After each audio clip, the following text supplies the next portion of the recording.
Just try to educate It's us. North America Junior. Oh, it is. So Yes. you're correct. I am correct. I know. Okay. All right. Welcome to Island Roots and Reasoning with David and Shami, my sister. How are you doing today? I am good.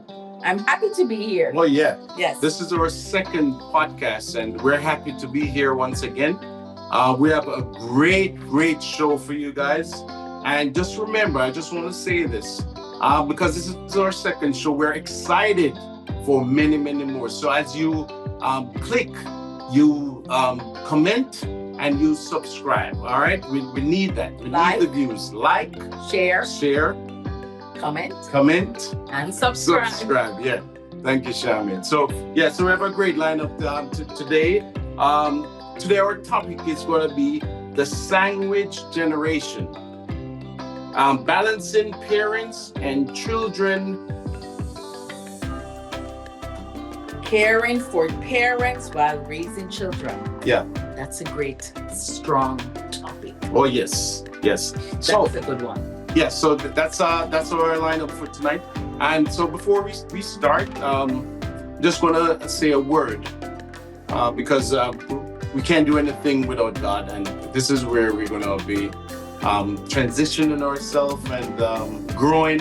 Putting God first. Yes. Yeah. So may the words of my mouth and the meditation of my heart be acceptable in your sight, O Lord, my strength and my redeemer. Praise the Lord. Yes. Thank you, Jesus. Yes. So, what is sandwich generation? Great. Now, sandwich generation, let's define the term. Now, that's a to me, that's a whole fancy way of putting it up here. Sandwich generation.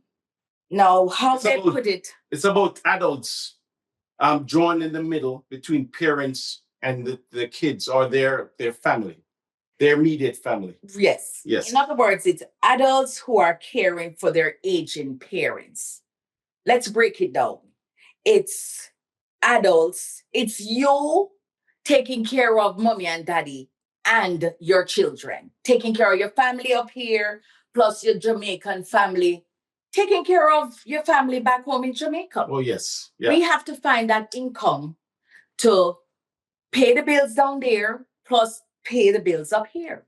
Yes. It's not easy. And we're four of us, and we're doing it. Yes. Because all four of us, you, me, Stephanie, and Sharon, yes, we all have separate lives. Yes. Yet we still have to be taking care of our parents back home, and also we're taking care of ourselves here. Our families here. Our family here. Yes. So I have 4 kids, by the way, and 2 of them in college, and I have 2 in high school, and I have house payments, I have car payments, and also I have medical payments for back home. Now, remember, it's not just us. A lot of Jamaicans and Caribbean parents, families are affected by this. So when we're talking, we're not just talking about our families. We're talking about Jamaicans, Caribbean family, immigrants who are affected by this. Because trust me, as soon as I get paid, even our own families. So are you saying that it is more of a Caribbean thing? Like Jamaican family alone? No, it's an immigrant thing. Immigrant? Yes, a lot of immigrants. A lot of families are, even our own parents, our own families. Yeah, because it started out with daddy. Yes. First. Yes. And mommy too. Yes. Because mommy was taking care of her mother. Yes. Yes. And mommy told me some story too, which was taking care of her father as well before he passed. Yes. So it's like a generational thing. Right. Generation, and it passed down to another generation and another generation. Because I remember my father taking care of his mother, yes, and his father. Yes. So I am not that I feel obligated, but it's kind of integrated. Yes, but I don't think we should use the word obligated, because that sounds like you don't really want to, but because you feel like you have to. I love my parents and I want to take care of my parents. I prefer spending the money making sure that they stay in the house rather than putting them in the nursing home. But we're obligated to do that, Junior. Yeah, but I don't like the word obligated. So what word you gonna put then? We are obligated. Love. Let's say love. Okay. we're doing it out of love. I am obligated to do it. Okay. You know, I love my parents. That's why it's a Jamaican cultural thing. Not even Jamaican. It's a Caribbean thing. Yes. That we take care of our Jamaican parents. Yes, absolutely. Yes. Especially when they get old and they can't manage and they stop working and they retire. Our job and duty is to take care of our parents. And a lot of American parents, a lot of American children, what they do, what do you think they do? Nursing home. Nursing home. Or, they say their parents is on their own. Yes, yeah. But, they have pension is in place, 401k is in place, all kind of other stuff is in place. But also... That's not in place in Jamaica? Yes, it's not in place in Jamaica. But also, do you think is has anything to do with our religious background also? You mean in terms of us being obligated? Showing more love to our parents, to take care of, to yes. be a caregiver. I think yes, that has to do with it too, but it's not just Christians alone or religious background alone. Well, Jamaicans by heart. No, not Christian. Not Christian, but religious. You grow up. It's like let's hear in the Bible verse, honor your parents. Yes. So most Caribbean, most blacks are more religious. Yes. So even if they're not Christian, I don't want to go into the color, the black and the this. Right. Yeah. Well, yeah. That's a different show. Because that's a different show for another. But we're talking about Caribbean parents now and Caribbean. Because remember, Jamaicans, we're out of many one people. It's not just black alone in Jamaica. We're black, white, pink, Chinese, you name it. We have all kind of people down there. Yeah, absolutely. But we were talking now, this is going to be a different show, saying that which cultural are more religious or more spiritual. Yes. So we don't want to. Yeah, we don't want to go there right now. Let's stick to the topic here. But what we are talking about is really taking care of our parents and our children. All right, my kids. Affects us. Listen to this. My kids, when my kids give trouble, I have them read Ephesians 6. Yes. Honor your parents. Yes. So this is how we were raised. Yes. So I have a different kind of caring, not so much love, caring for and respect. And respect. And honor. And also this caring and this type of teaching goes even further than your parents. You love and you want to take care of elderly. Yes. Elderly people. Yes. I don't know if you remember Sister Parchment. Yes. I used to love that lady. Yes. With a different type of love. She was my mother, but I used to love her. So when she was getting old, I used to take time out from my work to go and visit her and help her. Whatever she wanted, I used to do it. That's what Vanessa's grandmother. Yes. And it's not just her. A lot of senior citizens and people, we were brought up that way. Mm-hmm. You see a senior citizen, it's a cultural thing. You see senior citizens, you say good morning, you say hi, how are you? You take care of them. Right. But we don't want to stray from the topic.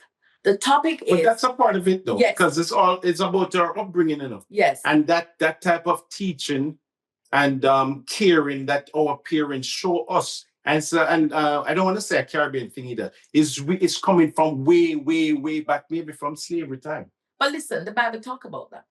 Once a man, twice a child. Yeah. In other words, right now our parents are like children again. We're taking care of them. Right now, you notice we have to call mommy. Mommy, where are you going? What time you coming back? Do not leave unless you tell me where you're going. Daddy, where you going? And daddy get upset sometime when we tell him, or if he's going anywhere or he has something to do. Yeah. We try to work with daddy.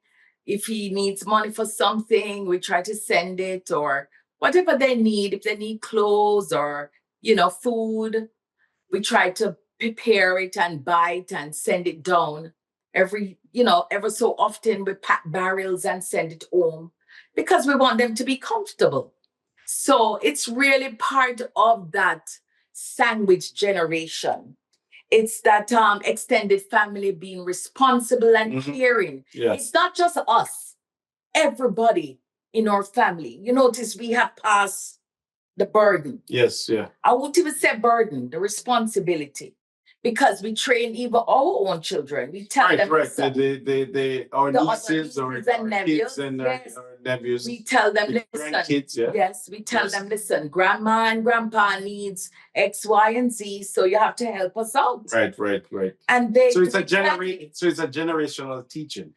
Exactly. Yeah. It's a generation responsibility. Responsibility, yeah. And they're happy to do so. And the thing is with our kids, our Caribbean kids, and I'm going to use the word Caribbean, they have no choice. They are going to be taught what we were told. We pass it down. We're passing it down. Yes, we pass it down. Pass it down. I find that the kids even they don't even question it sometimes. It's like we'll say to them, listen, grandpa needs a phone.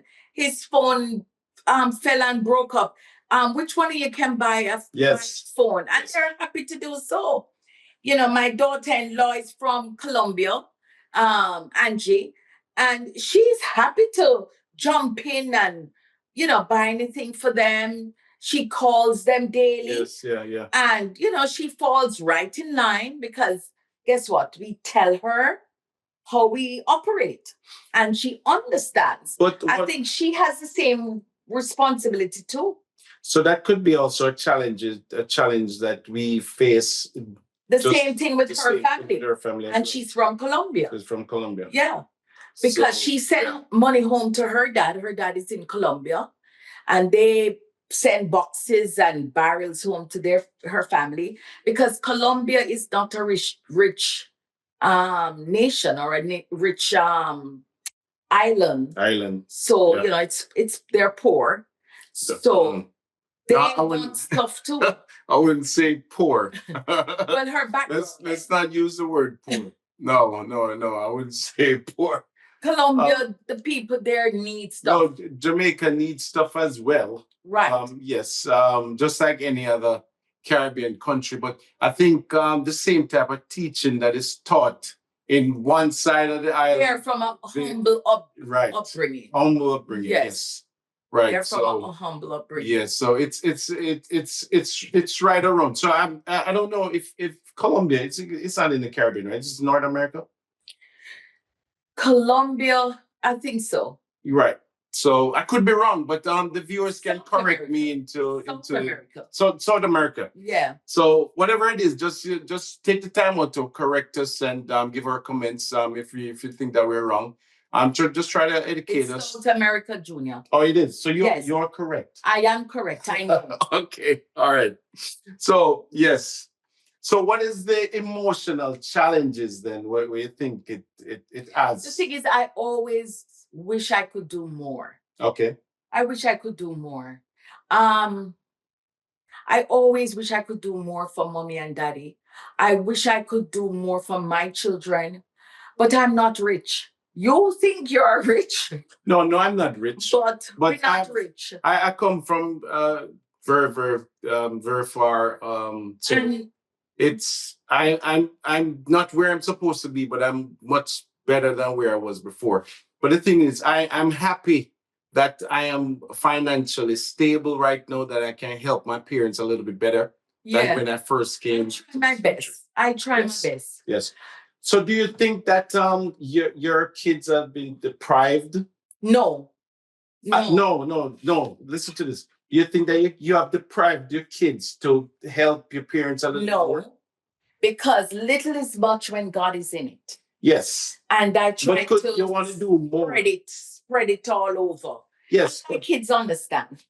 Yes, but you could have given your daughter a swimming lesson instead of sending daddy to the doctor.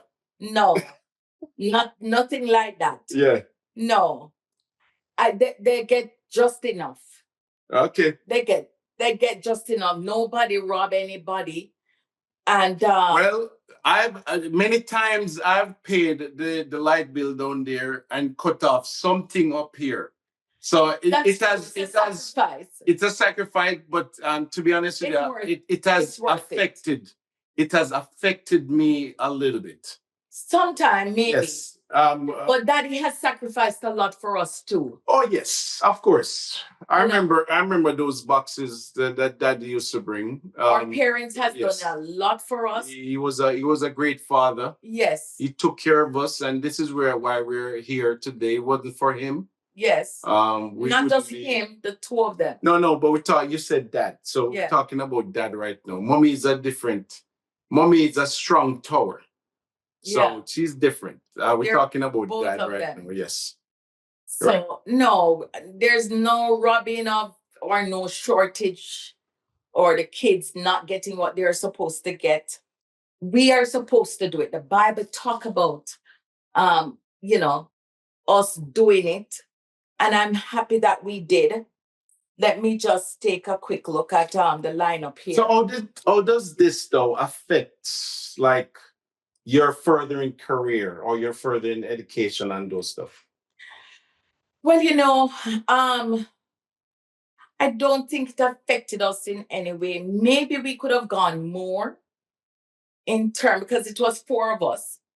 And maybe there's more that you mean in terms of what daddy could have done or For how it affected us, we're still on that part there. It affected, like, let's say, for instance, let's say if my dad or my parents, they were maybe more financially structured then. I don't want to put them down, but let's say they were more financially structured. I could maybe allocate my finances a little bit better here, where I could have a much more better education a little bit. I would want to go to school for engineering. I was unable to afford that. yeah. But the money wasn't there. A lot there. Yes. Because it was four of us at the time. Right. Going, just quick story I want to share. I remember one of the effect I had, or one of the thing that affected me was, you know, some families, especially American families, they don't understand the culture. Like my ex-husband. Yeah. If I dare share that. You must share it. Let us know. He didn't understand me sending money home all the time. Yeah. To my parents. He didn't like that part, or he didn't understand that part. He thought like our parents should have pension back home, or they should have their 401k. And when I said to him, no, there's no pension back home, there's no 401k. It's like, why would they not have? And when I explained to them, no, we are our parents' pension. The Jamaican kids are Jamaican parents' pension. Yeah. He never understood that.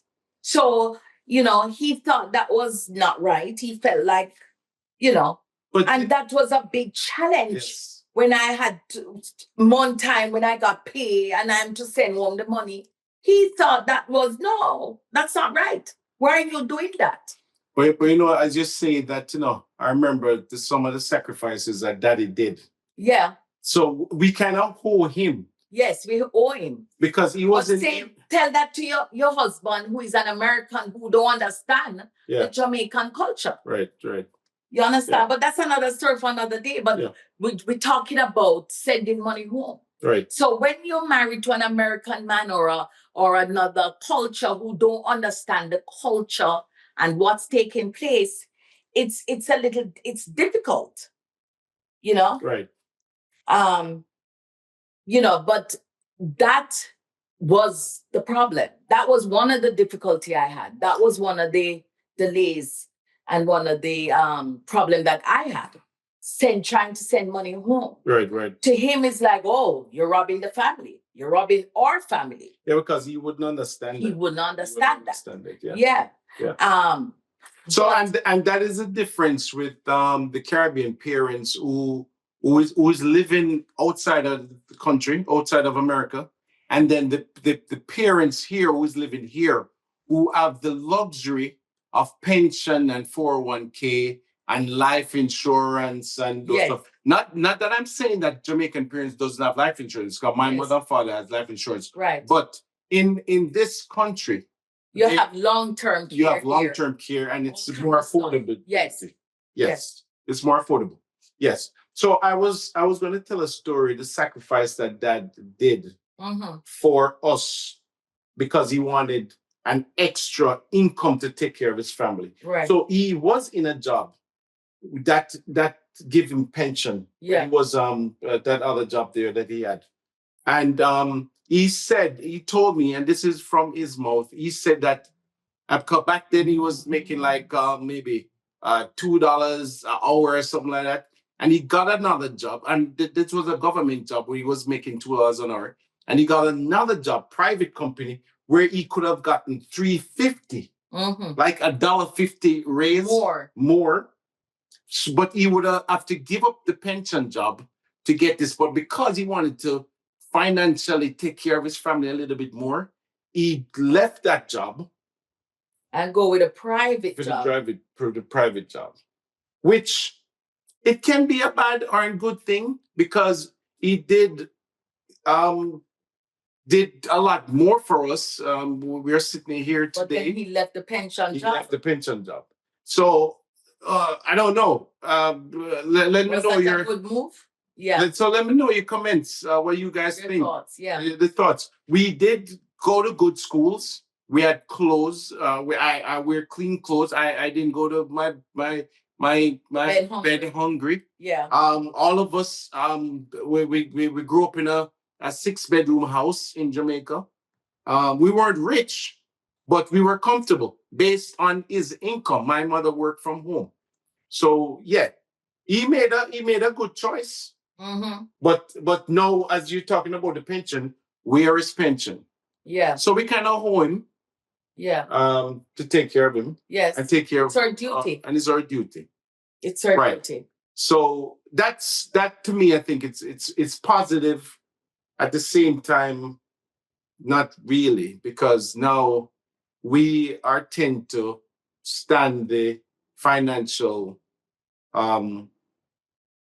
responsibility. That's the word that I want you to use. Responsibility for our parents. But it's for me, it's a pleasure. Okay. It's a pleasure to go see them, go visit them, to call them every day on the phone, sometimes 2, 3, 4 times for the day I'm on the phone with them. Thank God for WhatsApp. I get to talk to them FaceTime for free. I get to, talk to them. The grandchildren get to talk to them. I get to see them, on the phone. I get to send money when I can. It's a pleasure, especially when you see, they seem so happy. I, slowly, I put down whatever I have and pack a little barrel here and there and send for them. Gradually, you don't have to do it all at once. It's a process, but you get to send it home. Yeah. And take care of them. And, we do what we can when we can, but we do it. Yeah, we do it. It's a sacrifice, but we do it. Yeah. Little is much when God is in it. It's part of our responsibility. How does distance affect us? It affects us. You have some people, their family is down the road here. So, and for days, they have them senior parents live down the road. Maybe in Queens, maybe in, and they don't even go and look for their parents. Yeah. I have friends tell me, I haven't even seen my parents in months. Me? Oh my God, I would do anything just to go see my parents. Yeah. And we never miss like a week or 2 weeks without calling our parents. No, you mean we don't miss a day without talking. I miss a couple of days. My father is very challenging. Yes. Yes. So no, I don't miss days. No, I miss days, not weeks, but I miss a couple of days before I call them. But of course, we really have to big up Sharon. Oh yes, that's our sister. She is or that's down there. Can we not talk about Sharon? She's the one that is actually holding it down for us. Yeah, so Sharon is the one that is in Jamaica right now, taking care of her parents, fully supported. Yeah. She takes them to the doctor. She makes sure so them are food. There's also a lady that is there that kind of come around and clean and cook. Sharon making sure that that person gets paid, and Yes. And everything is set. And she has a full-time job. So yeah, she have a full-time job with her own family that she have to also split between. Plus, she's a Christian worker. Yes, she does a lot of work in the Secretary at church. church. Yeah. And So she gets it done. So I guarantee you that it affects her more. And Yeah. it might affect her a lot more than how it affects us. Yeah. Well, it doesn't affect you, but it affects me, Junior. Don't say that. Okay. All right. But I love my sister Sharon. I support her when I can. I call her every morning. Yeah. To check, and in the day we talk. Yeah. We're a tight-knit family. We keep in touch. But let me tell you something. Sharon has really kept it going for us. Yes. It is important for us, and I encourage Jamaican families here. Keep in touch with your family. Yes. Back home. Yeah. Mm-hmm. Keep in touch, even if you Not don't. only in Jamaica, like right around the world. The world. Yes. England, Canada, wherever you are. Yeah. Keep in touch with your family. Family is important. Yeah. Families is a heartbeat of the nation. Keep in touch with your family. Keep in touch with your parents, especially your mother. Your mother is very important. If she's alive, call her up. Yeah. Call her up, and if you're a praying person, pray with your parents. And if you're not praying, start praying. Start praying and pray with them. Say a scripture with them on the phone. Talk to them and sing a song. Yeah. And give them some kind of laughter or something. Say something. Oh yeah. That's very important. Yeah. I used to look forward to Daddy when Daddy used to come and tell us Duppy story. Remember Duppy stories, Junior? Mm-hmm. I used to look forward to them. It's a lot of rich history and memories that we have back home. And I would do anything, I might not be rich, but whatever we have, we try to do what we can. Yeah. But you know what we didn't really talk about? We didn't really talk about our kids and how they're how do you think it affects them? It affects them. How do you think they're going to transform when we become old? What do you think? I don't know. I think our kids, they are brave and they are smart. And I think they appreciate the way we live. They I don't know, it's a touch and go with them because but do you think that they'll take up the same responsibility that what they will? I think so? They will, yes. And this is why it is important for us to have that conversation with them now. Well, have the conversation. Well, to me, I think it's a scary touch or move. It's just and this is why I put things in place. Right. So the mere fact that I'm getting old, it's kind of scary. Do you have your 401k in place? Yes. I do. I have my 401k in place. I'm sure I have my pension, my 401k. But can your 401k, let's say you retire at let's say 65, can your 401k suffice you until you reach 90? Not. Right? Maybe not. Yeah, so you what's your supplement? What's your Well, I moved to this country kind of late. I came here in my 30s. So, I tried to save the maximum. I didn't come here early. I wasn't born here, but I tried to do the right thing. With my job, I put in the maximum amount. The pension is there, and of course, I have built up enough in Social Security by now. And remember, I'm married as well, so I have a couple. My husband have his. That's another meal ticket. No, don't say that. It doesn't sound right. Don't say that. But my husband has his Social Security meal or ticket. His 401. Yeah. And I make sure to have a life insurance for him? Yes, I have my life insurance for myself. And for your husband too? And for my husband. Oh, yes. And what else? And for the children, I do not want to burden my children. So God forbid if I pass, I make proper arrangement for myself. That's good. So the kids, all they have to do is just say, okay, mom is has passed. So they just go in and pick the casket. So for me, I'm not thinking about dying anytime soon. What about you, Junior? Yes. So for me, I'm not thinking about dying anytime soon. So yes, I am looking. Nobody knows. Nobody I'm knows. looking for the supplement. Yeah. So I'm not really expecting my kids to take care of me. But I do expect them to jump in and do whatever is missing. If you get what I'm saying, whatever is missing, needed to be done. Whatever is needed to be done. Like So this is why you have to have the conversation with them early. No, this is why you have to. This is why you got to train them from now. Train them to see. Let them see what you're doing with your parents. Yes. Yeah. Let them see what you're doing with your parents, because they might not show it now. They might just look all like they're not even caring, but it will kick in. It will kick in. Yeah.